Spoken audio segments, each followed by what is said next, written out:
Hi there, welcome to my views and news. Eritrean government today launched diplomatic offensive on the Ethiopian government. Explicit diplomatic offensive launched today.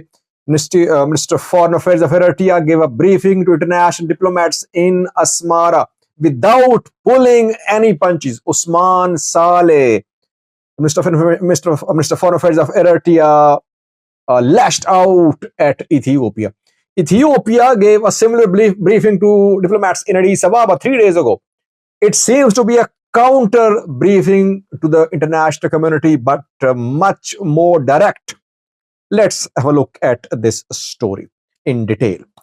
We know, first viewers, that 3 days ago, Gideon Timotheus, Minister of Foreign Affairs of Ethiopia, and Gita Choreda, who is still Tigray president officially, gave a briefing to foreign diplomats in Addis Ababa. In that briefing, Gideon Timotheus, the foreign minister of Ethiopia, accused TPLF of conspiring with external forces to destabilize the country and the region. Obviously, Gideon was talking about Eritrea. He was talking about nexus between Tigray politicians, journals, and Eritrean government. But accusation against Eritrea was a small part of that press briefing given to foreign diplomats, attended by diplomats from different parts of the world, different countries, in Addis Ababa.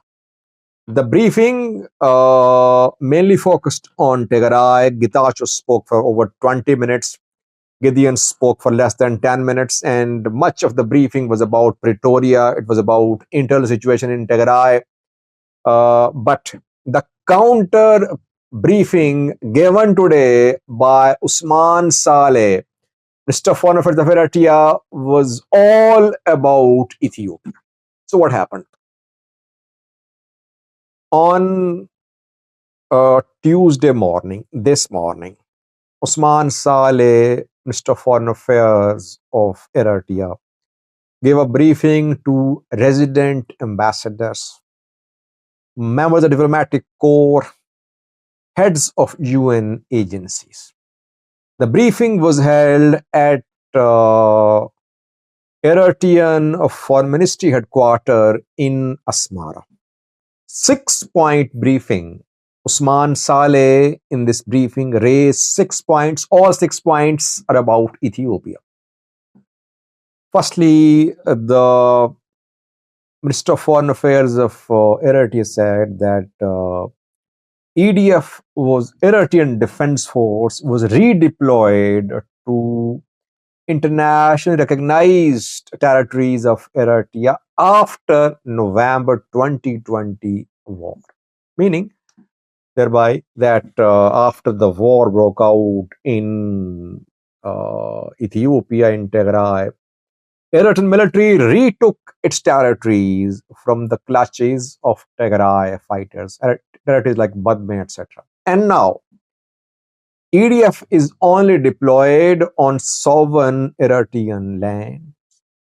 Deployment of EDF is in accordance with the Ethiopia-Eritrea Boundary Commission decision, which was final and binding on both countries.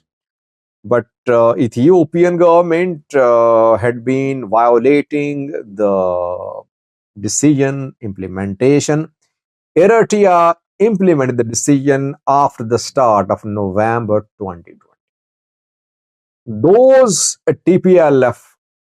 former TPLF members who rejected the decision of Eritrea Boundary Commission, they are accusing Eritrea of being in occupation of Ethiopian territories.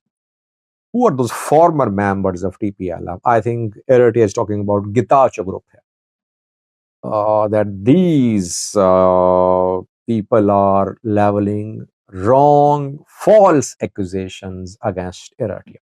By the way, accusations are coming from federal government because Abraham Bale, Minister of Irrigation, on behalf of federal government, said a few days ago that Eritrean military is in occupation of Ethiopian territory. So it's not just former TPLF members who are making this claim. Now, federal government is supporting this position taken by Tigray leaders that Eritrea is in occupation with Ethiopian territories. But Eritrea denied today in that briefing. Firstly. Secondly, talking about Pretoria agreement, Usman Saleh said Pretoria is internal matter of Ethiopia. It should be implemented or not. Eritrea has nothing to do with that. It's an Ethiopian internal affair.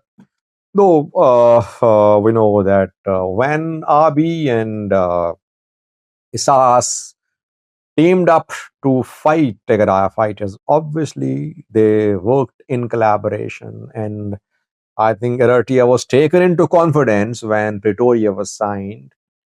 Eritrea was not happy with Pretoria. It wanted total dismantlement of TDF and TPLF.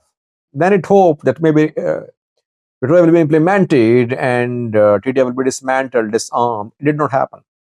I always say that Pretoria was the, or you can say non-implementation of Pretoria was the start of distancing or divorce between Abiy and Isas. But Osman Saleh said that Pretoria is Ethiopia's internal matter.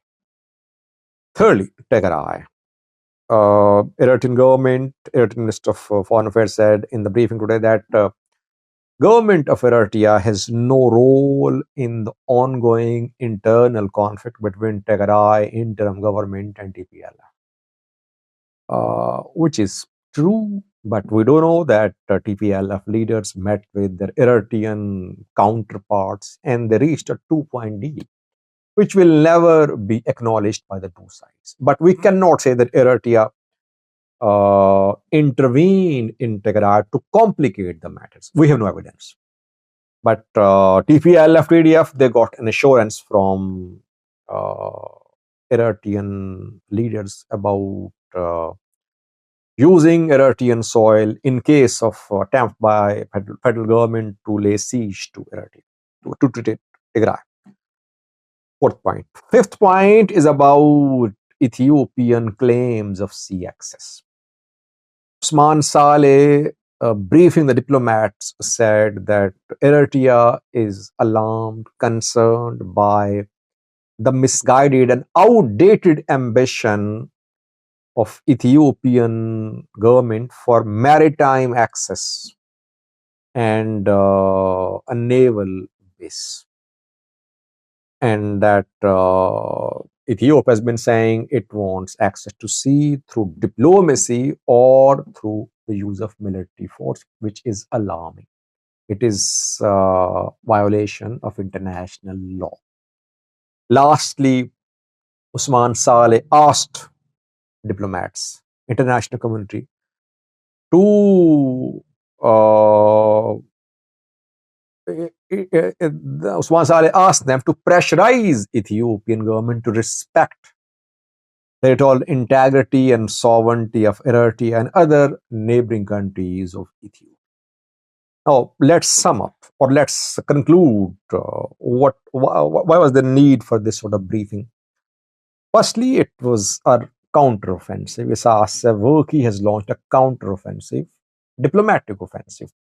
Abiy government briefed diplomats in Addis Ababa, Eritrea diplomats in Asmara. Firstly. Secondly, Eritrea wants to paint Abiy as the aggressor. It wants to tell the international community that if anything happens, Eritrea should be seen as a defender, not an aggressor. Abiy is the one who is making moves of aggression against Eritrea.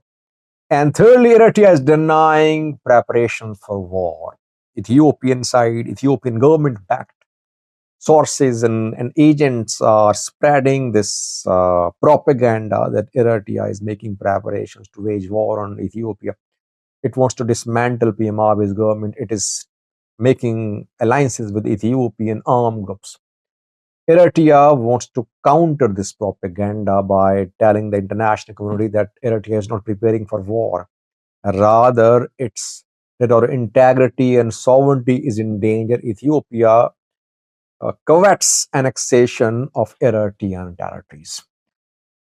So, what we have been reporting about bilateral tension between Ethiopia and Eritrea was not a rumor.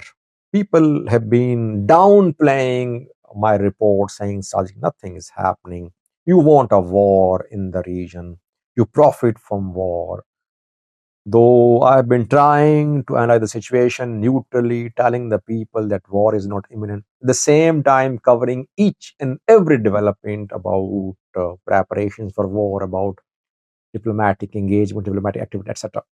We don't support war, but we want to tell people in advance about what could happen. This is the best way to avoid a war. Say no to war. You can only say no to war if you know what is happening on the ground.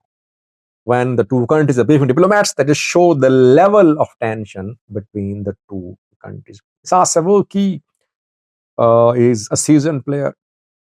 So far, Ethiopia has not given detailed press briefing, or not press briefing, detailed briefing to international diplomats on this issue. Getachew or Gideon briefing was not on Eritrea Ethiopia tension. Eritrea gave 1 point briefing to the national community, point about Ethiopia Eritrea relations. Maybe now Ethiopia will also brief international diplomats and tell their side of the story. Thank you for watching.